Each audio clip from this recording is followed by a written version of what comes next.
माँ की देखभाल। माँ अस्पताल में एक बेड पर पड़ी थी। अस्पताल के बरामदे में उनके 2 बेटे और एक बेटी चिंता में टहल रहे थे।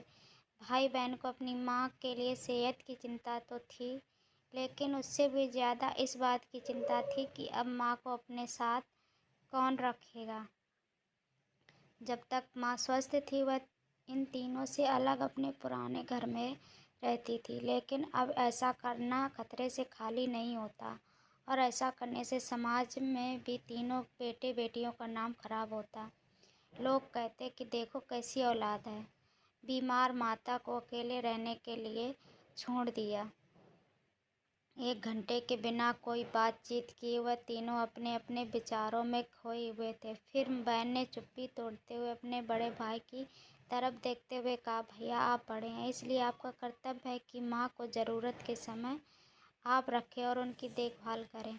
छोटी बहन की बात सुनकर बड़े भाई ने पहले अपनी पत्नी की ओर देखा और बोला, मैं इस बात से बिल्कुल इनकार नहीं करता कि बड़े होने के नाते मेरा माँ की देखभाल करने का कर्तव्य है, लेकिन तुम तो जानती ही हो कि मैं और तुम्हारी भाभी दोनों ही जॉब करते हैं। ऐसी हालत में माँ के साथ किसी न किसी को हर वक्त उनकी देखभाल करने के लिए उनके साथ रहना पड़ेगा, जो हमारे लिए बहुत मुश्किल हो जाएगा। बहन, तुम तो पूरा दिन घर ही रहती हो, तुम माँ को अपने साथ क्यों नहीं रखती? पैसों की चिंता मत करना, जो भी खर्चा आएगा मैं दे दूँगा। सुशील भैया, आप तो जानते ही हैं कि मैं माँ को से कितना प्यार करती हूँ, लेकिन आप यह भी जानते हैं कि मेरे ससुराल वाले कैसे हैं। मैं यह बिल्कुल बर्दाश्त नहीं कर पाऊँगी कि कोई मेरी माँ को और मेरे भाइयों को भला बुरा कहे, इसलिए अच्छा यही होगा कि माँ को अनिल भाई के यहाँ रखा जाए। बड़े भाई सुशील ने भी छोटे भाई अनिल के यहाँ माँ को रखने के लिए सहमत जताई। आप यह कैसी बातें कर रहे हो? क्या आपने नहीं देखा कि माँ कभी मेरे घर 2 दिन से ज़्यादा रही ही नहीं है? उनका मेरे यहाँ मन ही नहीं लगता है। फिर कैसे वह इतने दिन मेरे घर रह पाएंगी? छोटे भाई ने अपनी असहमति जताते हुए कहा। इससे पहले कि इस चर्चा का कोई नतीजा निकल पाता, एक नर्स वहां दौड़ते हुए आई और कहने लगी, क्या आप ही वार्ड नंबर 4 के भर्ते मरीज के रिश्तेदार हैं? आपको डॉक्टर साहब बुला रहे हैं। सभी घबरा गए और दौड़ते हुए डॉक्टर के पास पहुंचे।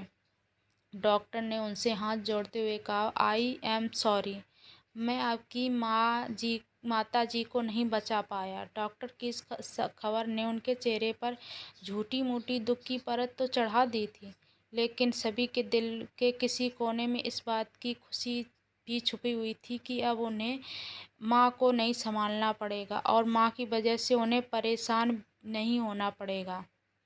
दोस्तों, छोटी सी यह इमोशनल कहानी इस समाज का सत्य है। यहाँ लोग ऊपर से जो दिखते हैं वह अंदर से नहीं होते। जो माँ बाप अपने 4-4 बच्चों को बिना किसी शिकायत के बड़ी आसानी से संभाल पाते हैं, आगे चलकर ज़रूरत पड़ने पर यही 4 बच्चे मिलकर भी नहीं संभाल पाते या संभालना नहीं चाहते। बच्चों को यह बात नहीं भूलनी चाहिए, जैसा वह बोएंगे वैसा ही तो काटेंगे। अगर आज वह अपने माँ बाप के साथ बुरा बर्ताव करते हैं, तो उन्हें यह याद रखना चाहिए कि उनके बच्चे भी बड़े होंगे और वह भी बूढ़े होंगे। जो उन्होंने अपने माँ बाप के साथ किया है, उनके बच्चे भी उनके साथ करेंगे। इसलिए दोस्तों, अपने माँ बाप की सच्चे मन से सेवा करो। Thank you for watching. अगर ऐसी ही और इमोशनल और अच्छी अच्छी कहानी सुनना चाहते हैं तो मेरे चैनल को सब्सक्राइब करें